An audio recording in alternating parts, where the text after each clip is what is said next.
Nah, remaja itu kan perkembangan otaknya itu sedang pesat-pesatnya gitu.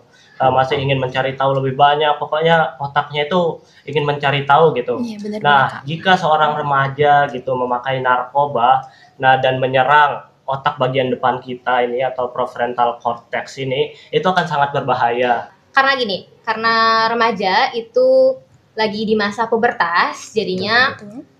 emosinya tuh kurang stabil, tidak stabil. Jadinya rasa ingin tahunya itu lagi tinggi-tingginya. Karena itu dia biasanya coba cari di marketplace kayak narkoba itu apa sih?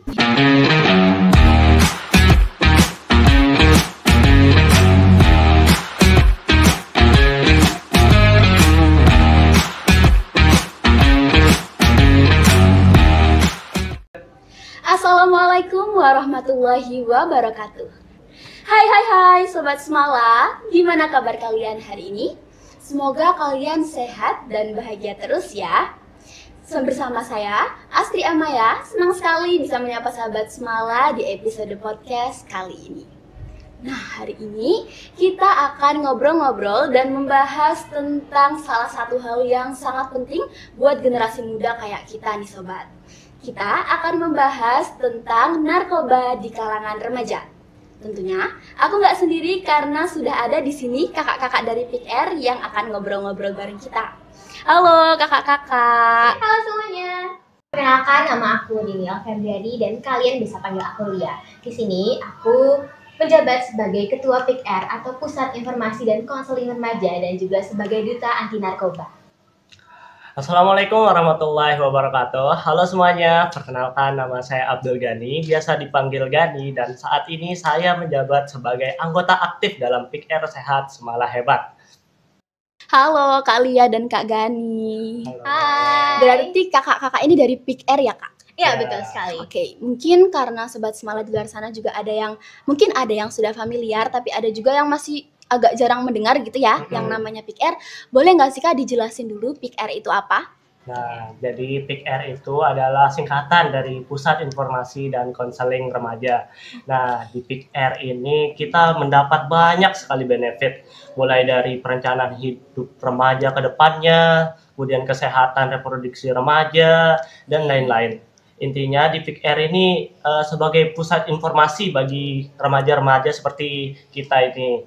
Jadi istilahnya teman curhat kita lah, rumah aman gitu. Oke, berarti segala hal yang berbau tentang keremajaan ya Kak, kita banget nih. Berarti mencakup juga dong Kak dengan yang namanya masalah-masalah remaja saat ini ya. Ya. Masalah-masalah remaja saat ini kan ada beragam banget ya Kak, kayak yang kita tahu sendiri mulai dari narkoba, terus habis itu juga ada remaja-remaja yang melakukan kenakalan, melukai diri sendiri. Nah, kira-kira kalau dari PIKR sendiri, apa sih Kak faktor yang membuat remaja itu bisa melakukan hal-hal tersebut? Oke, banyak banget ya pasti faktornya, tapi aku coba ilus ke dalam narkoba sendiri. Oke. Kita perkenalan dulu apa sih itu narkoba. Narkoba ini adalah obat yang berasal dari tumbuhan sintetis maupun semi-sintetis yang ketika digunakan secara berlebihan itu akan menimbulkan ketergantungan. Nah, untuk faktornya sendiri banyak banget, itu dari faktor internal maupun eksternal. Kalau faktor internalnya itu bisa dari diri sendiri, dia merasa karena remaja itu lagi di masa pubertas, jadinya emosinya tuh kurang stabil, tidak stabil. Jadinya rasa ingin tahunya itu lagi tinggi-tingginya. Karena itu dia biasanya coba cari di marketplace kayak narkoba itu apa sih? Apa efeknya? Apa yang akan ditimbulkan gitu. Penasaran ya Kak? Iya, benar, penasaran banget. Nah, juga bisa dari faktor eksternal, itu bisa dari keluarga, entah itu keluarganya sedang lagi ada masalah, dari kerusakan keluarga, broken home, dan masih banyak lagi. Ada juga ketika mungkin ada salah satu anggota keluarganya atau di lingkungannya itu lagi sebagai pecandu narkoba atau pengguna narkoba, itu bisa jadi role model negatif bagi mereka untuk mencoba atau menjerumus ke dalam hal tersebut. Berarti lingkungan dan mental itu benar-benar berpengaruh banget ya Kak ya. Nah, kalau misalnya nih ada remaja yang udah sekali nyoba gitu Kak, seberapa cepat sih bisa merasakan ketergantungan dan kecanduan gitu Kak? Oke, narkoba itu banyak banget jenisnya. Di sini kita coba ngebahas tentang zatnya. Oke. Ada namanya heroin. Nah, heroin ini dia ketika coba 1 sampai 2 kali pemakaian itu bisa langsung ada efeknya, ada rasa kecanduan, dan ketika sudah overdosis itu bisa jadi kematian. Dan juga ada alkohol. Ini memang alkohol ini bukan narkoba, Bukan tapi zat adiktif yang lambat sih, dia sekitar mingguan atau bulanan, itu bisa juga bikin kecanduan yang efeknya itu bisa nge-fly, bisa merasakan Iya. euforia atau rasa senang berlebihan. Nah, ada juga rokok. Nah, rokok ini sebagai gerbang, di mana gerbang ini untuk menjerumus ke dalam narkoba sendiri. Iya, Gitu. betul. Berarti kita harus menghindari dari awal ya Kak, Iya. kayak hal-hal yang berbau udah terlihat bakal kecanduan nih, terutama Iya. rokok. Karena aku lihat juga remaja-remaja sekarang banyak ya yang mulai mengkonsumsi rokok-rokok Iya. gitu. Ya, harus dihindari.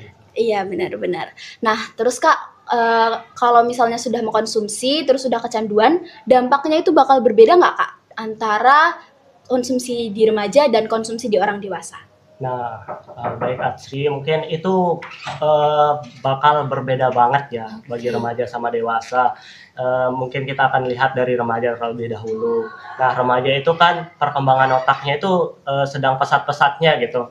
Masih ingin mencari tahu lebih banyak, pokoknya otaknya itu ingin mencari tahu gitu. Iya, benar Nah, Kak. jika seorang remaja gitu memakai narkoba, nah dan menyerang otak bagian depan kita ini atau prefrontal cortex ini, itu akan sangat berbahaya. Kenapa? Karena prefrontal cortex ini sangat sangat penting gitu untuk mengontrol diri, untuk mengambil keputusan dan lain sebagainya lah ya. Nah, ketika narkoba ini sudah menyerang otak depan kita, itu kan sangat berbahaya. Remaja itu bisa dampaknya itu sangat buruk, misalnya kayak tidak bisa mengambil keputusan dengan baik, kemudian tidak bisa mengontrol dirinya dan hal-hal yang negatif lainnya gitu.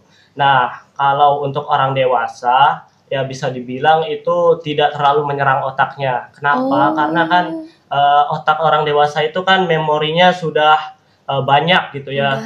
Tidak terlalu berkembang seperti remaja seperti kita ini. Nah, narkoba itu akan lebih menyerang ke sel-sel badan orang dewasa tersebut.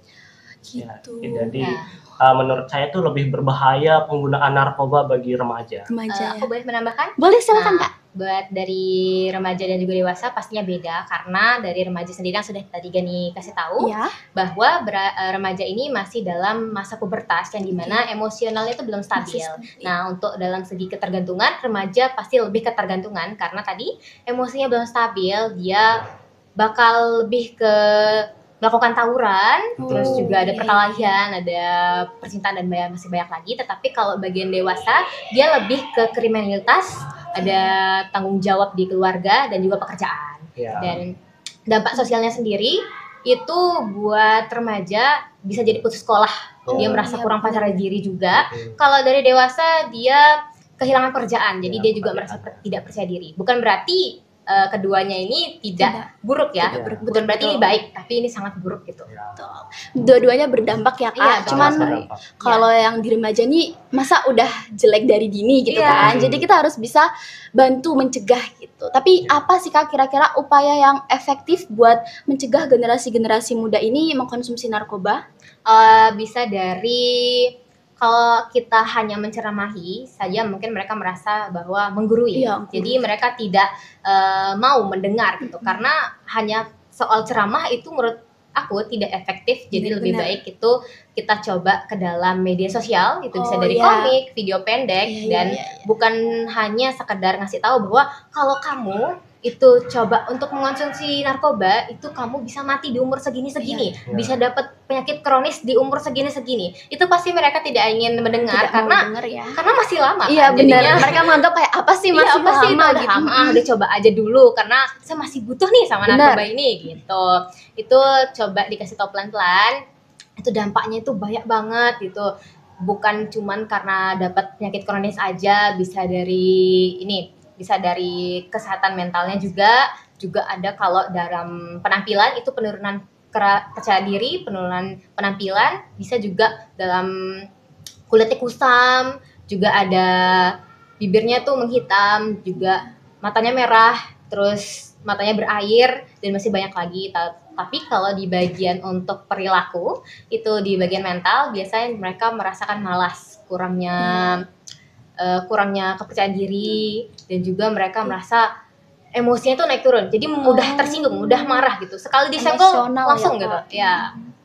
Gitu. Berarti peran lingkungan sekitar ya, terutama Ya. keluarga itu bener-bener penting banget buat Iya. ngejaga remaja gitu. Mm-mm. Nah, kalau gitu kira-kira apalagi sih Kak peran keluarga yang bisa dilakukan gitu untuk menjaga mental dan menjaga kondisi sebuah remaja? Oh, bisa dari ini. Coba keluarga itu untuk berkomunikasi, perbanyak komunikasi, karena remaja itu sebenarnya butuh komunikasi, butuh perhatian, karena kita Iya, masih betul. dalam masa pubertas, Bener. di mana emosinya masih kurang stabil. Mungkin kalau bagi orang dewasa sekali ditindak begini, Udah. tidak apa-apa. Iya. Tetapi bagi remaja pasti dampaknya Beda. bakal beda banget. Bener, Jadinya bener. lebih ke banyak komunikasi, sentuhan hangat. Setidaknya ada komunikasi dalam keluarga. Ya. Supaya mereka merasa ada rasa hargai. Oh, saya ada nih di sini. Iya, bener. Peran keluarga itu sangat penting bagi remaja. Bener sih Kak. Terus isu-isu sekarang juga banyak kan kayak misalnya fatherless seperti Iya. itu, kekurangan peran seorang ayah. Mungkin bisa dijelasin lebih lanjut Kak soal fatherless karena banyak sahabat Semala yang masih banyak ingin tahu juga. Oh ya, jadi fatherless yang dikatakan oleh Atsri tadi itu kan kehilangan peran ayah dalam kehidupannya gitu. Jadi itu sangat berpengaruh bagi remaja Oke. karena di remaja seperti kita ini kan keluarga yang paling penting, Benar, keluarga benar. yang paling penting untuk kita, tempat ternyaman kita lah intinya. Nah, jika seorang ayah gitu tidak memiliki peran yang seperti ayah gitu, maka Iya. anaknya itu akan mencari apa namanya seorang yang mungkin membuatnya ada gitu. Jadi mungkin pergaulannya nanti rusak atau apa. Jadi keluarga itu harus sangat-sangat memperhatikan anaknya. Bener, berarti daripada seorang remaja itu malah kesana kemari Ya, kesana mencari kemari. sesuatu yang Iya. kurang dari Jati keluarga, lebih baik keluarga sendiri yang mulai perhatian, mulai Ya. lebih mengenali remaja yang ada Ya. di rumah gitu. Oke. Berarti dari kesimpulan kita di obrolan kali ini, kita harus benar-benar memperhatikan diri kita sendiri dan sebagai keluarga juga kita juga harus memperhatikan orang-orang yang ada di sekitar kita ya, Kak. betul Ya. sekali. Supaya nggak terjerumus ke hal-hal yang buruk. Ya. Terima kasih banyak Kak Gani dan Kak Lia yang udah mau menyempatkan waktunya buat ngobrol-ngobrol bareng kita di podcast Semala ini ya. Iya. Makasih banyak udah juga kami diberikan kesempatan sudah coba untuk podcast pada pagi hari ini. Terima kasih Ya. juga kita sudah ditemani oleh pembicara yang hangat. Oke, terima kasih banyak Kak. Tentunya kita juga ucapkan terima kasih ya ke sahabat Semala yang udah bersedia untuk mendengarkan podcast kali ini dari awal hingga akhir. Sahabat, sebelum kita tutup podcast kita pada kali ini, ada salam genre dari Kak Gani dan Kak Lia. Baik, terima kasih atas kesempatannya. Salam genre. Salam. Remaja genre. Sehat, cerdas, ceria. Terima kasih banyak Kak Gani dan Kak Sama-sama. Lia. Sahabat, itu tadi jumpa kita pada podcast kali ini. Terima kasih banyak kepada sahabat Semala yang telah menyaksikan dari awal hingga akhir. Semoga informasi yang kita dapatkan hari ini bisa bermanfaat bagi kita semua. Bersama Semala Hebat, kita kobarkan semangat partisipasi, prestasi, prestise. Wassalamualaikum warahmatullahi wabarakatuh. Sampai jumpa.